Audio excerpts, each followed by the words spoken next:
今天我们来修一台这个燃气热水器啊，这台是这种插电的我们先把电插上，然后呢，我们来看看这个内部的结构啊，这个是与普通的这个燃气热水器差不多的啊，唯一区别的话是这个电源它是不是电池的，是直接插电的啊，由这个点火器里面啊，它有一个降压的一个电路。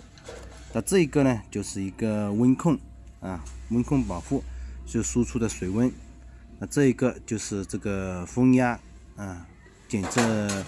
风力的这个强度的一个开关啊。咱们来看一下这个里面的结构。我们先用手动的把这个微动开关给拨开。咱们听一下这个，还是有启动这个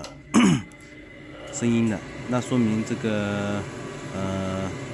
水压呢，这个开关正常，还有这个风扇，咱们来看一下这个风扇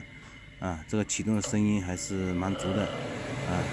这个应该没有问题啊，它这个可以正常的这个启动的话，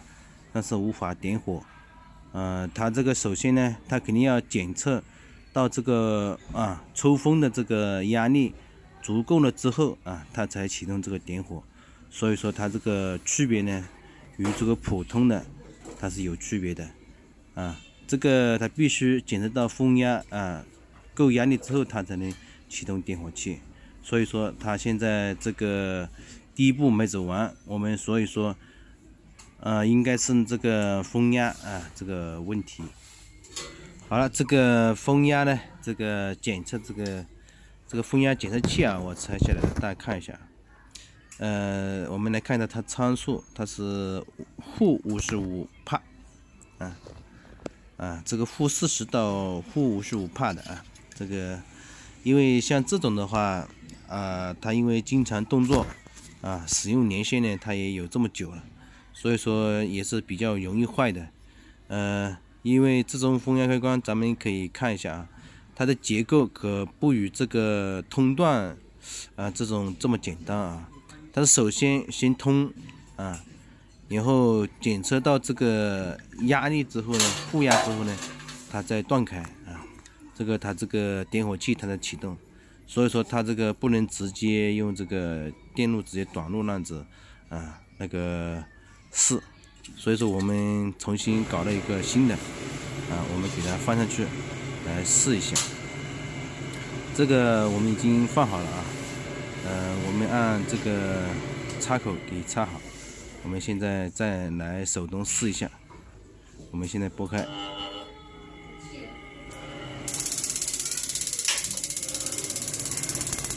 好，咱们来听一下这个声音这个风扇已经转动了。现在也有这个点火声这个说明正常的检测到了这个抽风的这个系统检测说明是正常它才启动下一步这个点火。好了，我们现在这个测试的话现在已经可以正常的有这个点火声了所以说呢，到这一步呢，我们先把这个风压的给它这个固定好，我们再来试一下。我们可以看到这个我们现在已经固定好了这个其他的呢我已经也是屏蔽好了。现在呢，我们打开这个热水咱们可以看到这个风正常启动，然后呢这个点火已经正常了，现在可以正常的已经点火了咱们再来等一下，我们看这个水龙头出不出热水看这个情况的话，已经是整个程序都是正常的这个运转了应该到这个时候呢，应该是有热水出来了。我们再来关掉试一下，我们再开水。在这个关了之后呢，它这个必须先要散一下热等一下再开它才能启动所以说这个我们稍等一下。好了，我们再开水试一下，打开。好，咱们可以看到这个火已经正常的点火了，现在已经正要烧火了。咱们来看一下这个水龙头热水，现在这个水温呢也是正常的。乖的，这个那这一台这个已经就是风压